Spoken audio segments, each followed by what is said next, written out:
Sir, नए आदमी के लिए आपने कोई हिदायत जारी नहीं की। मिर्जा ताहिर हुसैन के सामने मौदबाना अंदाज में बैठा हुआ शख्स मुस्तफसिर हुआ। ताहिर हुसैन बोला, चंद दिन आराम करने दो, फिर ट्रेनिंग सेंटर भिजवा देना। आदमी ने पूछा, इसे किस खाते में रखना है सर? ताहिर हुसैन ने उल्टा सवाल किया, तुम्हारा क्या ख्याल है? आदमी बोला, सर मेरा तो ख्याल है इसे खुदकुश बना देते हैं। माँ बाप मर गए हैं, कोई करीबी रिश्तेदार है नहीं, और ऐसे लोग यूं भी सब माशरे से कटे कटे और अलहदा रहते हैं, जिंदगी से तंग और बेजार। महीने 2 महीने भाषण सुनने के बाद आसानी से बारूद भरी जैकेट पहनने के लिए तैयार हो जाएगा। ताहिर हुसैन ने कहा, अगर मैं कहूँ कि तू अहमक है तो मेरी इस बात में किसी अहमक को ही एतराज होगा। बेवकूफ उसने मास्टर किया हुआ है, अनपढ़ जाहिल नहीं है, जुल्म और नाइंसाफी का डसा हुआ है, अपनी जान से तंग नहीं आया हुआ।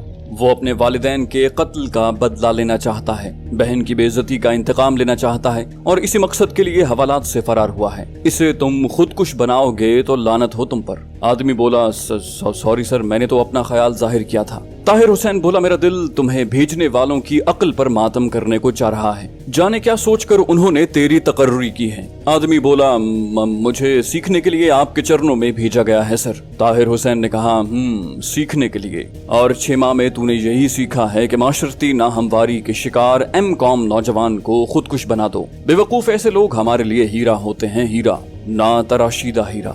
हल्की सी मेहनत के बाद हम इसे अपने मिजाज के सांचे में ढाल सकते हैं। आदमी नादिम लहजे में बोला, जी सर। ताहिर हुसैन ने कहा, तो फिर अब बताओ इसे किस खाते में डालना चाहिए? आदमी ने कहा, जी जो आपकी इच्छा हो सर। ताहिर हुसैन ने कहा, इच्छा के बच्चे, कितनी दफा कहा है कि अपनी जबान पर तवज्जो दो, पहचान लिए जाओगे। वो आदमी बुरी तरह हकला गया, जी सर, मेरा मतलब था जो आपकी मर्जी। मिर्जा ताहिर हुसैन चंद लम्हे खुशमगीन नजरों से उसके चेहरे को तकता रहा, फिर आहिस्ता आहिस्ता अपने अंदरूनी उबाल पर काबू पाता हुआ बोला, अच्छा सुनो, पहली बात तो ये है कि इस्माइल शाह एक आला नस्ब रखने के बावजूद अपने दीन से कोई खास रगबत नहीं रखता। ना तो उसे जन्नत का शौक है और ना ही जहन्नम का खौफ, इसलिए दीन के नाम पर उसे इस्तेमाल करने का ख्याल दिल से निकाल दो। दूसरी बात, वो पढ़ा लिखा है, उसे कोई बात जहन नशीन करवाने के लिए दलील का सहारा लेना पड़ेगा। उसके शुकूक व शुबहात ऐसे अंदाज में रफा करने पड़ेंगे कि उसे ये महसूस ना हो कि हम उसके सामने कोई सफाई पेश कर रहे हैं। तीसरी बात, फाजिल अली खान और थानेदार से इंतकाम उसकी जिंदगी का मकसद है और उसकी इसी कमजोरी को बुनियाद बनाकर हम अपनी मुरव्विजा ट्रेनिंग में उसके शौक को हवा दे सकते हैं। इसके साथ ये भी जहन में रहे कि फाजिल अली खान गो हमारी तंजीम का बंदा नहीं, मगर उसका ताल्लुक जिस तंजीम से है उस तंजीम के और हमारे मकसद में कोई नुमाया फर्क नहीं। इसलिए हमारी कोशिश तो यही होगी कि फाजिल अली खान हद्दुल वसा इस्माइल शाह के इंतकाम से बचा रहे, ताकि हमारे मफादात पर कोई जद ना आए। अलबत्ता इंस्पेक्टर हुकुमदाद की कोई बात नहीं, उस जैसे कई राशि मिल जाते हैं, बल्कि पुलिस में 95% ऐसे ही लोग हैं। बाकी इस्माइल शाह एक गरीब जवान है जिसकी जिंदगी तश्ना ख्वाहिशात, नामुकम्मल आरजुओं, सुलगते अरमानों और पूरी न होने वाली तमन्नाओं का महवर रही है। इसे सहूलियात, अय्याशी और आसाइशों का आदी बनाओ, नवाबों वाले शौक लगाओ, शराब और औरत का रस्सिया बनाओ और अपने मतलूबा नताइज हासिल करो। आया कुछ समझ में? उसके आदमी ने कहा, जी सर। ताहिर हुसैन ने बात जारी रखते हुए कहा, बाकी जहां तक ताल्लुक है उसकी ट्रेनिंग का, तो उसे हर किस्म का असलहा चलाने की सिखलाई के साथ खाली हाथ लड़ाई भिड़ाई में भी माहिर कर दो, क्योंकि हमने इसे अंदरूनी शहर इस्तेमाल करना है। पढ़े लिखों की जरूरत यहाँ पर ज्यादा है और इसके अलावा मैंने एक मुस्तकिल मेंबर के तौर पर उसका इंतखाब किया है कि वो जिस्मानी लिहाज से भी मजबूत है और पढ़ा लिखा भी, इसीलिए तो उसका मामला मैंने तेरे ऊपर नहीं छोड़ा। उसके आदमी ने कहा, इसमें तो कोई शक नहीं सर के आपकी तरह सफाई से काम करना हर किसी के बस की बात नहीं। उसका लहजा खुशामदाना था। ताहिर हुसैन ने कहा, हफ्ते को इस्माइल शाह को ट्रेनिंग सेंटर भिजवा दो और भिजवाने से पहले उसे मुझसे जरूर मिलवाना। अब तुम जा सकते हो। मिर्जा ताहिर हुसैन ने उसे जाने का इशारा किया और खुद सोफे से टेक लगाकर आंखें बंद कर लीं। कराची के इलाके कायदाबाद फ्लाईओवर के करीब धमाका। रोशनी के शहर कराची को तारीक करने की साजिशें बेनकाब। भारतीय एजेंसी रॉ की चालबाजियां, मक्कारियां, एक ऐसे नौजवान की दास्तान जिसे हालात ने दहशतगर्द बनने पर मजबूर किया। बदनाम ज़माना एजेंसी ब्लैक वाटर के गलीज धंधे, पाकिस्तानी ISI के कारनामे, मुल्क की खातिर कुर्बानियां, स्नाइपर और भगोड़ा के बाद पेश खिदमत है रियाज आकिब कोहलर का एक और शाहकार नॉवल दलदल। दरवाजे पर होने वाली हल्की सी ठक ठक के जवाब में फाजिल अली बुलंद आवाज से बोला, आ जाओ। दरवाजा खोलकर शेरा अंदर दाखिल हुआ। सलाम सेठ साहब। फाजिल खान ने बेसब्री से पूछा, कुछ पता चला उसके बारे में? शेरा बोला, सेठ साहब तमाम लारी अड्डों पर मैंने अपने आदमी भिजवा दिए हैं, रेलवे स्टेशन और मकामी बस। फाजिल अली खान ने उसकी बात काटते हुए कहा, हमें बकवास सुनने की आदत नहीं है शेरा, मतलब की बात करो। क्या उसका पता चला? शेरा बोला, नहीं सेठ साहब। शेरा बोला, इसका मतलब है हमने हड हराम पाले हुए हैं जो एक ऐसे अनाड़ी नौजवान को तलाश नहीं कर सकते जो जुर्म की अलिफ बे से भी नावाकिफ है। शेरा बोला, सेठ साहब ज्यादा दिन छुपा नहीं रह सकता।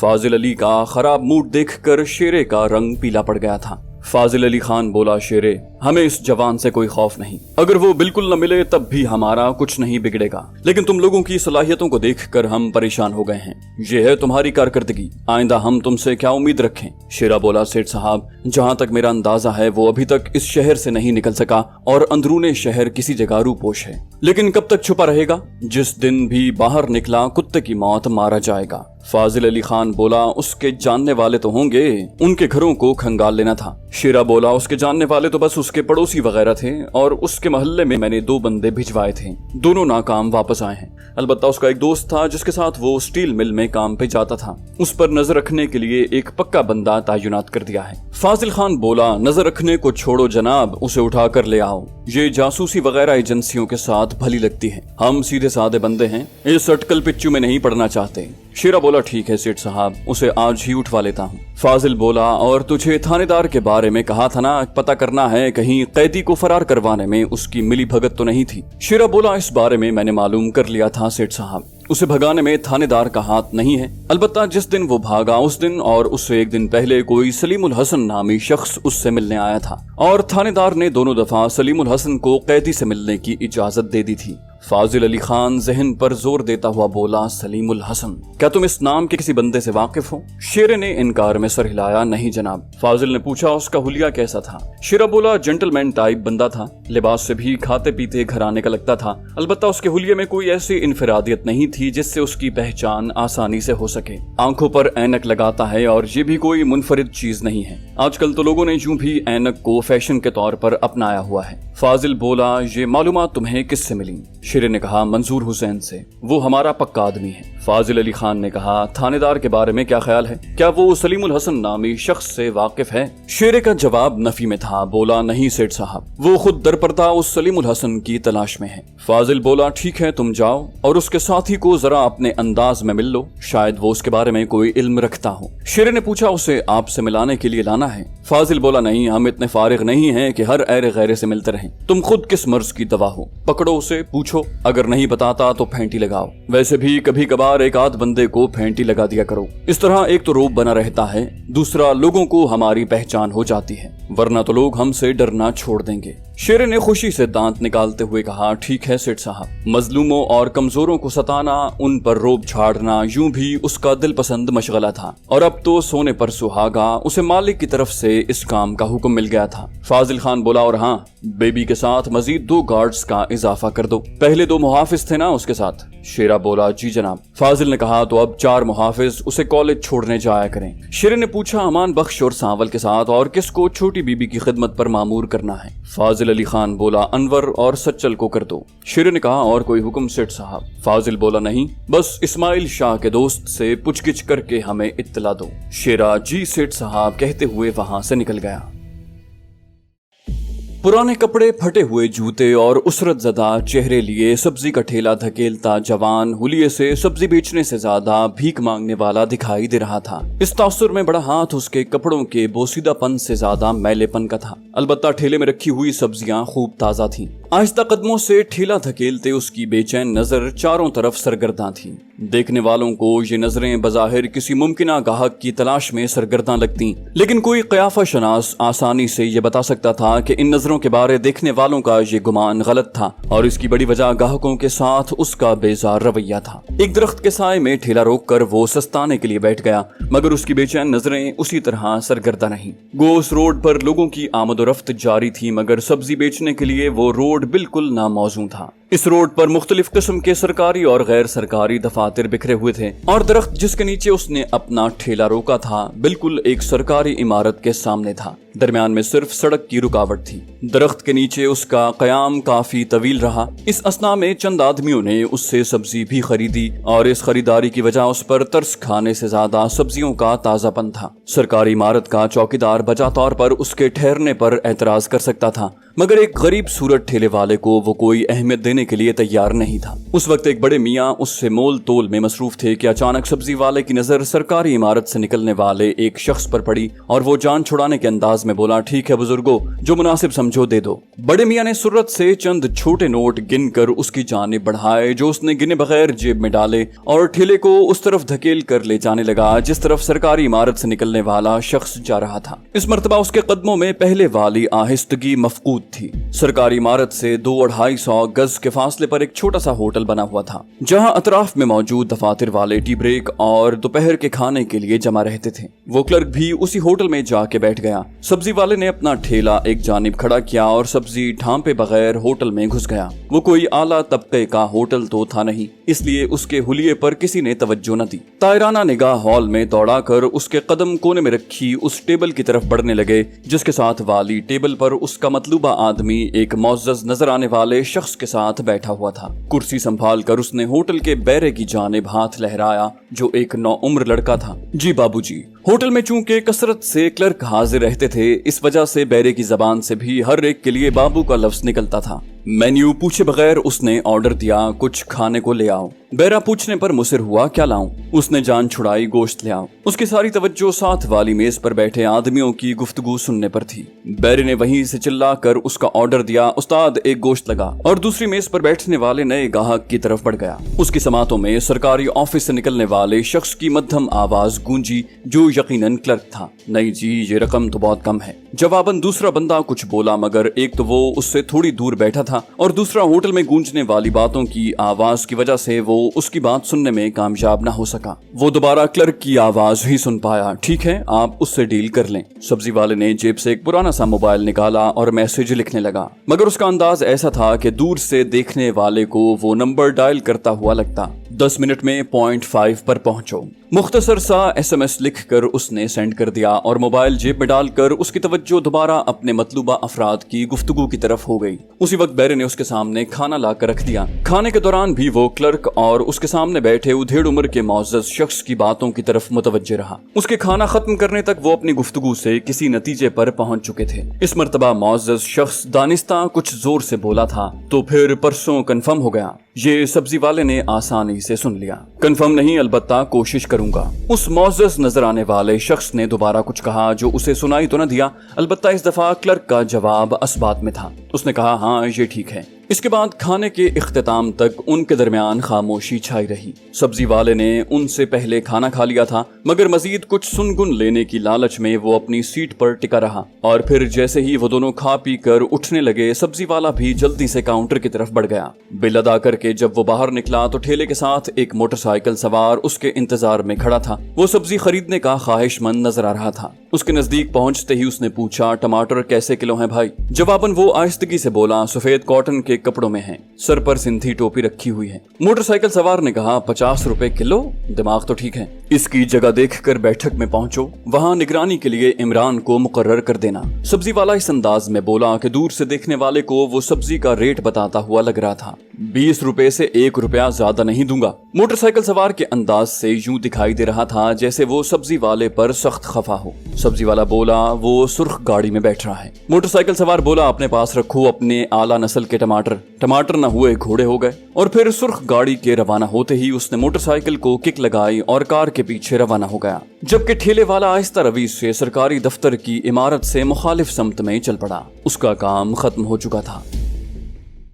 उस दिन शकील ओवर टाइम की वजह से थोड़ा लेट हो गया था, इसलिए जिस वक्त वो अपनी गली में मुड़ा शाम की अजानें शुरू हो चुकी थी। मगर ऐसा चूंकि उसके साथ वक्तन फवक्तन होता रहता था, इसलिए उसकी रफ्तार मामूल के मुताबिक थी। अभी तक वो घर से 50-60 गज दूर ही था कि कार उसके करीब से गुजरकर उसके आगे खड़ी हो गई। उसे कार वाले की हरकत बहुत नागवार गुजरी, मगर वो अमन पसंद आदमी था, किसी से उलझना उसे नहीं आता था। वो कार की साइड से होकर गुजरने ही लगा था कि उसी वक्त कार से 2 आदमी निकले एक उससे मुखातिब हुआ, भाई साहब बात सुने। वो उसके करीब हो गया। जी। उस आदमी ने जेब से पिस्तौल निकाल कर शकील से दरियाफ्त किया, इसे जानते हो? पिस्तौल देखकर वो घबरा गया। क्या मतलब है आपका? वो आदमी बोला, कार में बैठ जाओ, अगर शोर मचाने की कोशिश की तो तुम्हारी जिंदगी की आखिरी आवाज होगी। शकील बोला, भाई साहब मैं तो गरीब सा बंदा हूँ, मुझे। पिस्तौल वाले ने उसकी बात पूरी न होने दी, बोला, ओए गरीब के मामे, तुम्हें कहा है चुप करके कार में बैठ जाओ। उसने दोबारा कुछ कहना चाहा, जी, मगर पिस्तौल वाले ने उसके गिरबान से पकड़कर कार की तरफ खींचा और घसीट कर कार की पिछली नशिस्त पर धकेला। मेरा ख्याल है तुझे मेरी जबान की समझ नहीं आई। शकील गिड़गिड़ाया, मुझे माफ कर दे, मैं। पिस्तौल वाले ने कहा, अबे चुप। उसने पिस्तौल की नाल उसके मुंह में घुसेड़ी और शकील की जबान को ब्रेक लग गई। ड्राइवर ने कार आगे बढ़ा दी थी। शकील को उन्होंने पिछली सीट पर अपने दरमियान बिठा दिया। शकील का दिल बुरी तरह से धड़क रहा था। इस किस्म का हादसा उसके साथ पहली दफा पेश आया था और वो इसकी तौजीह करने से कासिर था। रोड पर आते ही ड्राइवर मुस्तफसिर हुआ, कहाँ जाना है? इस मर्तबा पिस्तौल वाला ही बोला था, साईं शेरे के डेरे पर, और कार वाला इस बात में सर हिला कर खामोश रहा। 20-25 मिनट की ड्राइविंग के बाद कार एक दरमियाने से मकान के सामने जा रुकी। कार का हॉर्न सुनकर गेट खुल गया। चंद लम्हे बाद वो शकील को लिए एक बड़े से कमरे में दाखिल हुए। कमरे में शेरा अकेला था। सलाम साईं। शेरे ने तंजिया लहजे में पूछा, यही है सैयद इस्माइल शाह का दोस्त? उसका आदमी बोला, जी साईं। शेरे ने शकील से पूछा, हाँ भाई बचूंगड़े, कहाँ छुपा के रखा है उसे? शकील की जबान लड़खड़ाने लगी, किसको सरकार?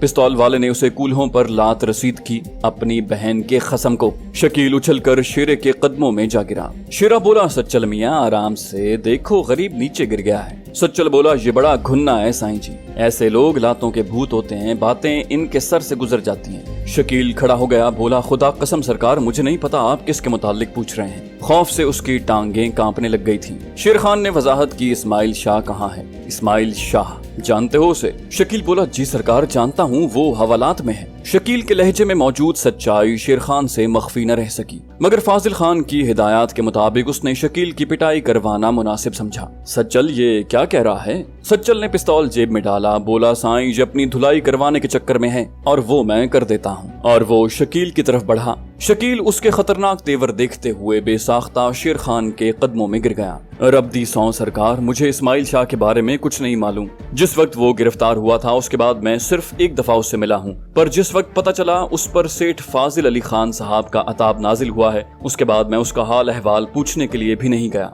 मगर शकील की ये वजाहत बेकार गई। शेरा बेपरवाही से टांग पर टांग चढ़ाए खामोश बैठा रहा और ये सच्चल के लिए अपनी कार्रवाई जारी रखने का इशारा था। सच्चल ने ठोकरों से जमीन पर लंबे पड़े शकील की मुरम्मत करनी शुरू कर दी। हाय मर गया, खुदा के लिए माफ कर दो, मैं बेकसूर हूँ। शकील तकलीफ से ज्यादा वावेला मचा रहा था। ये खेल चंद मिनट तक जारी रहा, फिर न जाने शेरे को उस पर तरस आ गया, या वैसे ही वो इस खेल से उकता गया था कि उसने हाथ उठाकर सच्चल को रोक दिया। सच्चल बस करो। इन अल्फाज ने सच्चल के मशीन की तरह चलते हुए पांव को रोक दिया। सच्चल के पीछे होते ही वो शकील से मुखातिब हुआ, बच्चे तुझे हम छोड़ रहे हैं, लेकिन याद रहे जैसे ही तुझे इस्माइल के बारे में कुछ पता चले फौरन हमें इत्तला करनी है, समझ गए? शकील जल्दी से हाथ बांधते हुए बोला, जी सरकार, बिल्कुल ठीक है, जैसे ही मुझे उसके बारे में मालूम हुआ मैं आप सरकार के पास आकर बता दूंगा। शेरा सच्चल की तरफ मुतवज्जे हुआ, नहीं यहाँ आने की जरूरत नहीं, सच्चल इसे अपना फोन नंबर दे दो, इस्माइल के मुताल्लिक कुछ पता चलने पर ये तुझे फोन पर बता देगा। शकील बोला, ठीक है सरकार,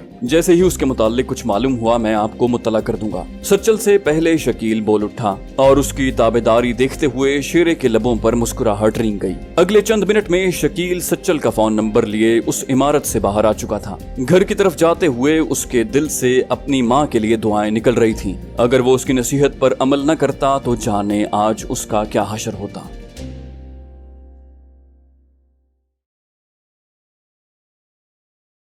जाने से पहले इस वीडियो को लाइक कर दीजिए। इंशाल्लाह आपसे अगली किस्त में मुलाकात होगी। तब तक अपना और अपने इस चैनल का ख्याल रखिएगा। अल्लाह हाफिज।